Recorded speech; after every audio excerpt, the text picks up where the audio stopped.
कल्पवास का 1 महीना का पूरा पुण्य कल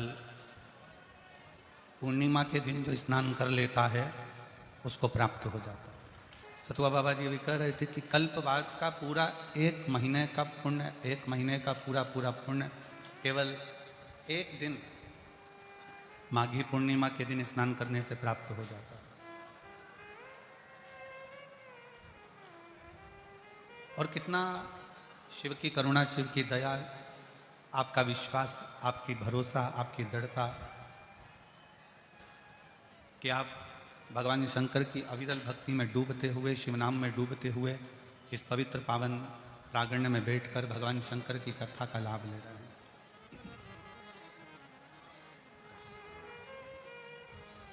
और यह आपका विश्वास शिव जी के प्रति है, यह आपका विश्वास शंकर जी के प्रति है। और जो विश्वास के बल पर आता है, शिव उसकी झोली खुशी से जरूर भरकर भेजता है, ये निश्चय। भगवान श्री गणेश जी महाराज का कि गणेश जी महाराज का जब विनायक का सिर कटा, और विनायक का सिर कटा तो माँ जगतजननी जगदम्बा माता पार्वती जी ने माँ गंगा जी से विनती करी, गंगा तो मेरी बड़ी बहन है,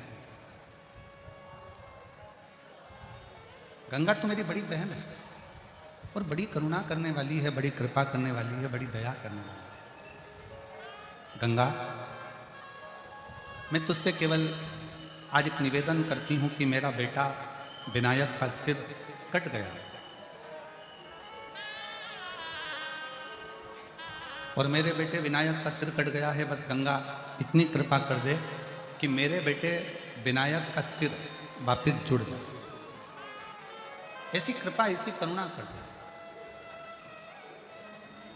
ऐसी दया कर दे। और विनायक का सिर जुड़ गया, हाथी का मुख लग गया, भगवान श्री गणेश जी महाराज का प्रागट्य हो गया, गणेश जी प्रकट हुए। और अब उन्होंने अपने स्वामी भगवान देवादिदेव महादेव से, पार्वती जी ने कहा कि मैंने गंगा जी से वर मांगा था कि अगर मेरा बेटा जीवित हो जाता है तो 1.25 लाख दीपदान मैं गंगा जी में करूंगा।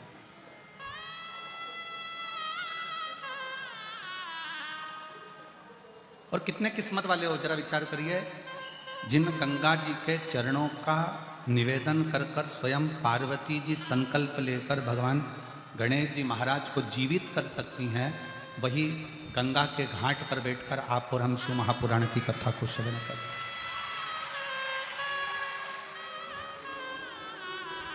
आप और हम भगवान शिव की पवित्र कथा का लाभ ले रहे हैं। अगर मेरा बेटा जीवित हो गया तो 1.25 लाख दीपदान करूंगी, ये गंगा जी से पार्वती जी ने कह दिया। और पार्वती जी आटे के 1.25 लाख दीप तैयार करती है, भगवान शंकर का साथ लेती हैं, गणेश जी को साथ में लेती हैं और गंगा जी के घाट पर चली जाती हैं। और गंगा जी के घाट पर जाकर गणेश जी को एक और बिठा देती हैं घाट पर, और शंकर भगवान दीप लगा लगा कर देते जाते हैं और पार्वती जी दीप छोड़ती चली जाती हैं। शिव जी दीप लगा कर दे रहे हैं, पार्वती जी दीप छोड़ रहे हैं। फिर दिया लगा कर दिया, फिर छोड़ा। अब छोड़ते छोड़ते जैसे ही दीप बहते चले जा रहे थे, भगवान श्री गणेश जी महाराज घाट पर धीरे धीरे खसकते खसकते खसकते खसकते गंगा जी में पांव डालकर बैठ गए। और पार्वती जी जो दिए छोड़ रही थी, गणेश जी महाराज अपनी सूंड से उस दिए को पकड़कर घाट पर रखते जा रहे। इतना दीप पार्वती मैया दान कर चुकी थी, इतना दीप दान कर दिया था, तो भी वो दिए कम नहीं हो रहे।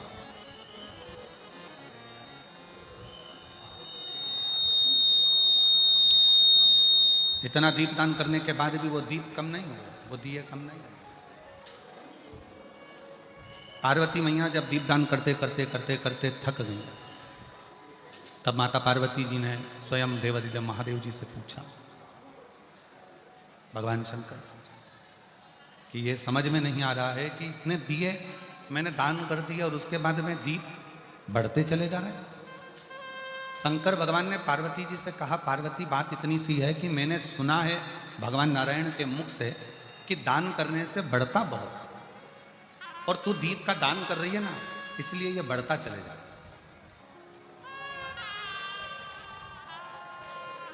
दीप दान करने से ये बढ़ रहा है। शंकर जी कहते हैं पार्वती तू जल्दी जल्दी छोड़। शंकर जी और जल्दी देते हैं, गणेश जी और पकड़ लेते हैं। आखिरी में शंकर जी ने पार्वती से कहा कि तुम पूछ रही हो कि दीप कहाँ से बढ़ रहे हैं, तो ये देखो तुम छोड़ रही हो और तुम्हारा पुत्र गणेश इस दिए को सूंड से पकड़कर घाट पर रख रहा है।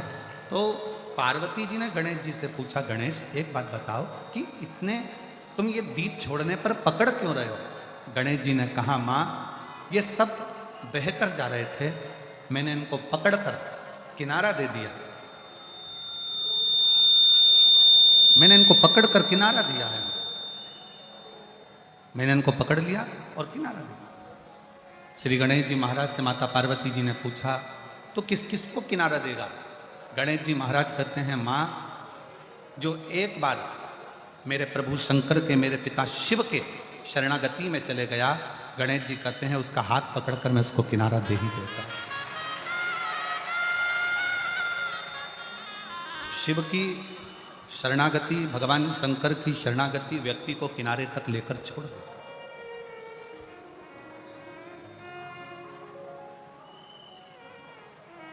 आप भगवान शंकर का गुणगान करते हुए, भगवान शिव का मंत्र जाप करते हुए, भगवान शिव का नाम जाप करते हुए जब आगे बढ़ते हो तो मंजिल निश्चित हो। महापुराण की कथा कहती है, महाराज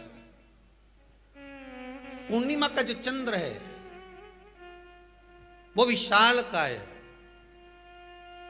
और उस चंद्र की पूर्णता में हमारी अभिलाषाएं भी पूर्ण हो। आप आस्था चैनल के माध्यम से जितने लोग कथा सुन रहे हैं, फेसबुक यूट्यूब पर जितने कथा सुन रहे हैं, और कुबेरेश्वर धाम में जितने कथा सुन रहे हैं, आप में से कितने लोग हैं जो पूर्णिमा का व्रत करते हैं?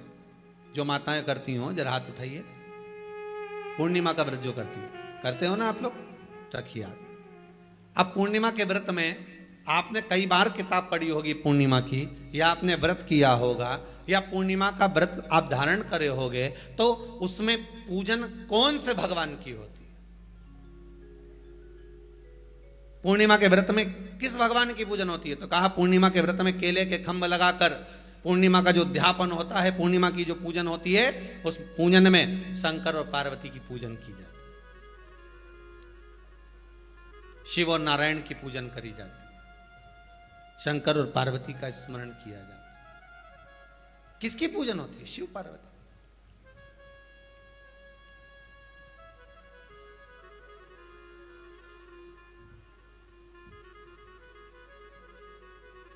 क्यों शंकर और पार्वती का पूजन क्यों करा जाता है पूर्णिमा के व्रत में? क्योंकि शिव और माता पार्वती ही केवल एक ऐसे हैं जिन्होंने अपूर्ण लक्ष्मी को भी पूर्ण बना दिया था। किसको पूर्ण बनाया है? लक्ष्मी। शरद पूर्णिमा के दिन अगर आप शंकर भगवान को एक लोटा पानी अगर शिव को समर्पित कर रहे हो, श्वेत पुष्प को रखकर शंकर जी के ऊपर सफेद फूल को चढ़ाकर अगर एक लोटा जल भी, एक पात्र जल भी शंकर को समर्पित कर रहे हो, तो ये लक्ष्मी के लिए ही तो कर रहे हो। और कौन सी लक्ष्मी? पूर्ण लक्ष्मी। पूर्ण लक्ष्मी। आपको पहले भी कथा में कहा, एक बार भगवान विष्णु के सामने लक्ष्मी मैया ने बहुत तेज स्वर में कह दिया था, नारायण, दुनिया के लोग आपका नाम जपते हैं, दुनिया के लोग नारायण नारायण कहते हैं, दुनिया के लोग आपका भजन करते हैं, पर सत्य मायने में कहूं ना तो मेरे बिना दुनिया के लोगों की नहीं चल सकती, मेरे बिना दुनिया नहीं चल सकती, संसार मेरे बिना नहीं चल सकता। भगवान विष्णु ने कहा, ये तो गलत है लक्ष्मी आपका कहना। एक दिन लक्ष्मी को अहंकार आ गया, अहंकार के संबोधन जब माता लक्ष्मी करने लगी तो भगवान, उसी समय पर भगवान विष्णु को क्रोध आ गया, और भगवान विष्णु ने कह दिया, लक्ष्मी तो इतनी बड़ी बड़ी बात कहती है कि तेरे बिना नहीं रह सकती संसार। मैं तुझे कहता हूं लक्ष्मी, तू अपूर्ण है, तू अपूर्ण है, तू पूर्ण कब हो गई?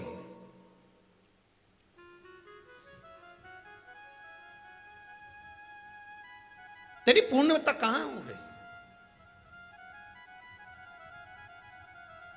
लक्ष्मी की आंख से आंसू बहने लगे। आज आपने मुझे अपूर्ण कहा है, आपको मालूम है आप मुझे अपूर्ण कह रहे हो? आपको ये ज्ञात हो रहा है आप मुझे अपूर्ण कह रहे हो? भगवान कहते हैं हाँ लक्ष्मी, मैंने तुझे अपूर्ण कहा है। अपूर्णता का मतलब आप जानते हो ना? भगवान कहते हैं लक्ष्मी मैं सब जानता हूं। लक्ष्मी रोती हुई माता सरस्वती के पास पहुंच गई। सरस्वती ने पूछा क्या बात है लक्ष्मी, क्यों रो रही हो? लक्ष्मी जी ने कहा क्या बताऊं सखी, मेरे पति ने आज मुझे अपूर्ण कह दिया है। तो क्यों रो रही है तू? अपूर्ण अगर कह दिया, पति ने ही तो कहा है ना, तो क्यों रोना? चल मेरे साथ में। और सरस्वती मैया माता लक्ष्मी को लेकर सीधे पहुंच गई माता पार्वती के यहाँ। माता पार्वती के यहाँ जब पहुंची है, माता पार्वती जी ने लक्ष्मी जी को देखा और सरस्वती को देखा तो पूछा कि बात क्या है, क्या हो गया ऐसा,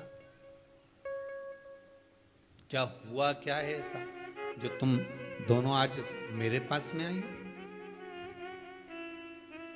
क्या हुआ? पार्वती जी कुछ बोलती, शिव जी का ध्यान माता सरस्वती की ओर और लक्ष्मी की ओर गया और भगवान शंकर जान गए कि आज भगवान नारायण ने लक्ष्मी जी को अपूर्ण कहा है। अब देखें माता पार्वती क्या कर सकती है, इसको पूर्ण बनाने के लिए करेगी क्या?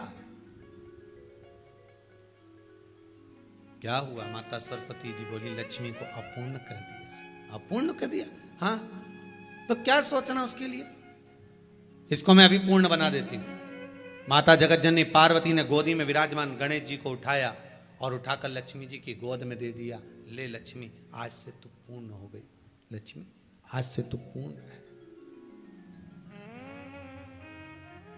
गोदी में जब तक संतान नहीं है तो नारी को लोग अपूर्ण समझते हैं, पर माता पार्वती जी ने संपूर्ण ब्रह्मांड में एक सिद्धता प्रदान कर दी कि अपने गोदी के लाल को, अपने गोदी के पुत्र को माता ने लक्ष्मी की गोद में देकर लक्ष्मी को पूर्ण बना दिया। पूर्णिमा के नारियों को, स्त्रियों को अखंड सौभाग्य के लिए जो नारी वैधव्य नहीं होना चाहती है उस नारी को पूर्णिमा के कितने व्रत करना चाहिए?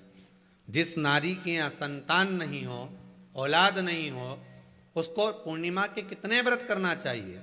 जिस नारी का पुत्र, पति बहुत बीमारी से ग्रसित हो, लग रहा हो कि ये मेरा बेटा बहुत बड़ी बीमारी में घिरा हुआ है, तो नारी को कितने व्रत करना चाहिए? स्वयं भगवान कृष्ण ने माता यशोदा को द्वापर में भी बताया है कि पूर्णिमा के 32 व्रत होते हैं।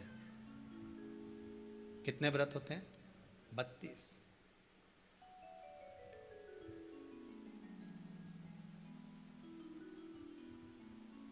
स्वयं भगवान कृष्ण यशोदा रानी को, माता यशोदा जी को भी बता रहे हैं 32 व्रत।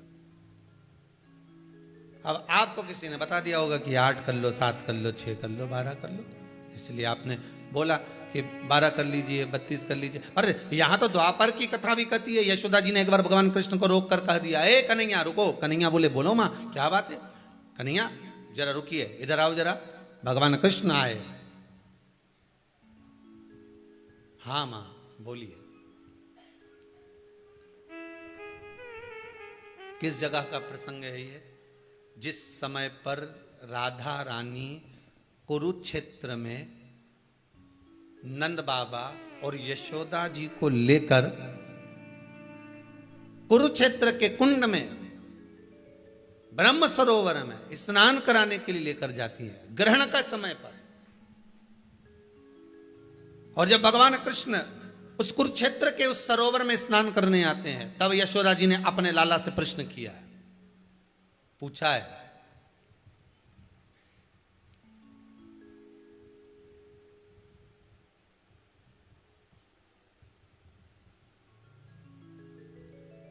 कि नारी वैधव्य होकर ना मरे।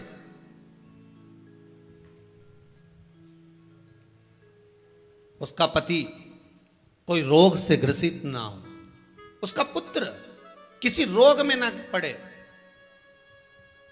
अरे भाई कितना सुंदर संवाद लिखा है। अगर किसी माता का पुत्र मान लो किसी नशे में डूबा हुआ है, कोई नशा कर रहा है और गलत नशा है, आपको लग रहा है कि ये नशे में डूबा हुआ है, आपको लग रहा है कि ये गलत जगह पर डूब गया है, आपको लग रहा है कि मदिरापान में, मांसाहार में या अधिक गांजा आदि जो भी नशे होते हैं, जितने भी नशे, उसमें डूब चुका है। और माँ उसको समझा रही है, तू नशे में मत डूब, तू इस काम को मत कर, तू ये गलत कर्म मत कर। माँ उसको समझा कर हार गई। तो मेरा माताओं से निवेदन है, आप उसको समझाना बंद कर दो, एक काम करना प्रारंभ कर दीजिए। हमें जो शिव महापुराण के माध्यम से शास्त्र कह रहा है कि आप 32 पूर्णिमा के व्रत प्रारंभ कर दो। उसमें करना क्या है आपको? केवल जिस दिन व्रत रहे, रात्रि के समय पर कोई भी मीठा कुछ भी सामग्री आप चंद्र की रोशनी में, चंद्र को अर्घ देने के बाद, पूजन करने के बाद उसको रखो, और वही सामग्री जो नशा कर रहा है उसको पूर्णिमा के दूसरे दिन उसको खिलाओ। आप धीरे धीरे खिलाना चालू करेंगे, जिस नशे में वो डूबा हुआ उस नशे से वो छूटना प्रारंभ हो जाएगा। 2 पूर्णिमा व्रत करके तो देखो, तीसरे में तुम्हें जरूरत ही नहीं पड़ेगी। धीरे धीरे आप वो छूटना प्रारंभ हो जाएगा। स्वयं भगवान कह रहे हैं, यशोदा मैया ने कन्हैया को रोक लिया कुरुक्षेत्र के उस मैदान में, और भगवान कृष्ण का दर्शन माता यशोदा जी करी। बहुत बहुत दिनों के बाद माँ को, आज माता यशोदा को लाला का दर्शन हुआ, बहुत समय के बाद, जाने के बाद। क्यों करा जाता है पूर्णिमा का व्रत? पूर्णिमा का व्रत करने का कारण क्या है बताइए? आप इतने सालों से कर रही हो, कई माताएं कर रही होंगी पूर्णिमा का व्रत। एक समय फलाहार करती हैं, एक समय भोजन करती हैं। भोजन में खीर का होना जरूरी होता है पूर्णिमा के व्रत में, दूध की सामग्री होना जरूरी होती है पूर्णिमा के व्रत में। 12 महीने की पूर्णिमा करो, मना नहीं है। और पूर्णिमा उठाने का भी समय होता है। चैत्र के महीने की जो पूर्णिमा होती है, चैत्री पूर्णिमा पहली पूर्णिमा मानी जाती है, इसलिए चैत्री पूर्णिमा को सिद्ध पूर्णिमा कहते, कार्य सिद्धात्री पूर्णिमा कहते, सिद्ध करने वाले। मनोरथी पूर्णिमा कहते हैं, मनोरथी पूर्णिमा। इसलिए पूर्णिमा का व्रत कहां से उठाया जाता है? चैत्र के महीने की पूर्णिमा से पूर्णिमा का व्रत उठाया जाता है। कि मैं महीने की पूर्णिमा करूंगी तो वो चैत्र पूर्णिमा से उसको उठा लिया जाता है। पर उसका एक नियम रहता है, आप फलाहार करें अपनी जगह पर है, पर एक समय भोजन कर रहे हैं वो अपनी जगह पर। भोजन के साथ में, मीठे के साथ थोड़ा दूध की सामग्री होना जरूरी होती है। और क्यों करते हैं पूर्णिमा का व्रत? किस लिए किया जाता है, क्यों करा जाता है? उसका व्याख्यान वर्णन शिव महापुराण के अंतर्गत स्कंद पुराण में लिखा गया। स्कंद पुराण में वर्णन किया है श्री वेद व्यास जी महाराज ने। कहा ये पूर्णिमा का व्रत इसलिए किया जाता है कि व्यक्ति का जब मन गलत भ्रम में जाने लगता है, मन जब गलत जगह पर जाने लगता है, तो ये मन को गलत जगह पर ले जाने वाला कौन होता है? तो कहा ये चंद्र होता है। व्यक्ति की राशि के अंतर्गत, व्यक्ति की पत्रिका के अंतर्गत, व्यक्ति की ग्रह दशा के अंतर्गत जब चंद्र बेकार चलता है तो व्यक्ति अच्छा करते करते भी बेकार करने लग जाता है। चंद्र डोल रहा है। कई माताएं कहती हैं, गुरुजी हमारे बेटे को आशीर्वाद दीजिए, बहुत गलत संगत में जा रहा है। मतलब समझ जाना कि चंद्र गड़बड़ जा रहा है। बेटी अगर गलत मार्ग पर जा रही है, बेटी अगर गलत संगत में जा रही है, किसी अन्य व्यक्ति की ओर आकर्षित हो, चंद्र गड़बड़ हो रहा है, उसका चंद्र कहीं जा रहा है। कोई पुरुष, कोई लड़का कोई गलत मार्ग पर जा रहा है, चंद्र गड़बड़ हो रहा है। घर में जो क्लेश उत्पन्न होता है, घर में जो विवाद उत्पन्न होता है, उस विवाद को रोकने के लिए केवल चंद्र की ही, इसलिए तो पूर्णिमा घर की नारियां, हमारे यहाँ हिंदू धर्म में यहां तक स्कंद पुराण में कह दिया कि प्रत्येक पूर्ण, आप लोग कभी आप लोगों ने सत्यनारायण जी की कथा करवाई है? जितने लोग आस्था चैनल पर कथा सुन रहे हैं, जितने लोग फेसबुक यूट्यूब पर कथा सुन रहे हैं, यूट्यूब पर कथा का श्रवण कर रहे हैं, उनने कभी सत्यनारायण की कथा करवाई होगी। तो उसमें लिखा है हर कार्तिक, हर पूर्णिमा को, हर संक्रांति को ब्राह्मण सत्यनारायण भगवान की कथा या राजा या वैश्य कथा को कराता था, या बढ़िया कथा कराता। सुनी कि नहीं सुनी ये बात? सत्यनारायण भगवान की कथा में लिखा है, स्कंद पुराण के अंतर्गत जो सत्यनारायण भगवान की कथा का स्मरण किया उसमें लिखा है, प्रत्येक संक्रांति पूर्णिमा को सत्यनारायण की कथा करवाने लगा और ये योनि को प्राप्त हुआ, इस योनि से छूटा, इस योनि में गया। लिखा है, सब कुछ लिखा है। अब उत्ते से समझ जाओ कि पूर्णिमा को सत्यनारायण की कथा करने का बोला है, तो पूर्णिमा को सत्यनारायण की कथा का क्यों बोला? वैसे तो रोज कराओ सत्यनारायण जी की कथा, प्रतिदिन कराओ, मना नहीं है। आप क्या कोई विशेष फंक्शन है आप सत्यनारायण जी की कथा करवा, पर पूर्णिमा संक्रांति को और संक्रांति को पूर्णिमा को सत्यनारायण की कथा का स्मरण क्यों करवाया गया? क्योंकि पूर्णिमा के दिन अगर ये भगवान का व्रत रख लेगी, पूर्णिमा के दिन अगर ये खीर का प्रसाद बना लेगी, थोड़ा सा दूध की कोई सामग्री बना लेगी और भगवान को भोग लगा देगी, भले सत्यनारायण भगवान के भाव से बनाए, भले सत्यनारायण जी के निमित्तार्थ बना, पर अगर इसने सत्यनारायण भगवान के निमित्त से बना, पर पूर्णिमा